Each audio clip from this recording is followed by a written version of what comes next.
మంచి బాగా విపరీతమైన తీపితోటి ఉంటుంది, మంచిగా చాలా బాగుంటుంది. తర్వాత ఇది ఎక్కడ కూడా తెలుగు రాష్ట్రాల్లో బహుశా దొరికే అవకాశం లేదు ఇప్పుడు, ఎందుకంటే ఎప్పుడో ఉండేటి కానీ ఇప్పుడు ఉండే పరిస్థితి లేదు. ఇక్కడ మాత్రం మేము అనుకోకుండా మా స్నేహితుల ఇంటికి వచ్చినప్పుడు ఇక్కడ ఇది చూసాము. ఇది చూడండి ఒక్కసారి, ఈ ఫ్రూట్ కూడా ఇలా అరటి తొక్క వలుసుకున్నట్టుగా చక్కగా చూడండి, ఇంకా ఇట్లా అరటి తొక్క వలుసుకున్నట్టుగా చక్కగా వలుసుకొని చాలా చాలా బాగుంటుంది. చూడండి ఇట్లా అరటి తొక్క వలుసుకున్నట్టుగా చాలా. దీన్నే కొన్ని ఛానల్ వాళ్ళు అన్ని లక్షలు ఇన్ని లక్షలు అని చూపించే ఫ్రూట్ ఇదే. లక్షలు ఉండదు, పాడు ఉండదు, కానీ కాకపోతే ఏంటంటే ఇది రేర్ బ్రీడు, ఇది దొరకదు. ఇది వెనకటి రోజుల్లో రాజుల కాడ నుంచి వారు తినడం కోసం వారి పెరటి తోటలో వేసుకునేటువంటి చెట్టు అనమాట. ఇది ఉండటం కూడా చూడటానికి పైన పచ్చగా ఇలా ఉంటుంది, పచ్చగా, కానీ లోపల మాత్రం ఇట్లా ఎల్లో కలర్గా చాలా మంచిగా ఉంటుంది.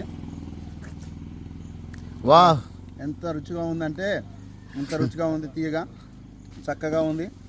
ఇది ఎవరికన్నా ఇద్దామన్నా కానీ తోట కూడా పంట అయిపోవచ్చింది. మేము కొంతమంది స్నేహితులతో కలిసి వచ్చినాం, ఇంతకుముందు కూడా వచ్చింది నేను, కాకపోతే ఇప్పుడు ఇక్కడికి వచ్చినాం. చూడండి ఫ్రెండ్స్, వీలైతే ఈ చెట్లు మన దగ్గర కూడా వేసుకునే ప్రయత్నం చేయడానికి, అంట్లు తేయడానికి ప్రయత్నం చేస్తాను. Okay brother, okay friends.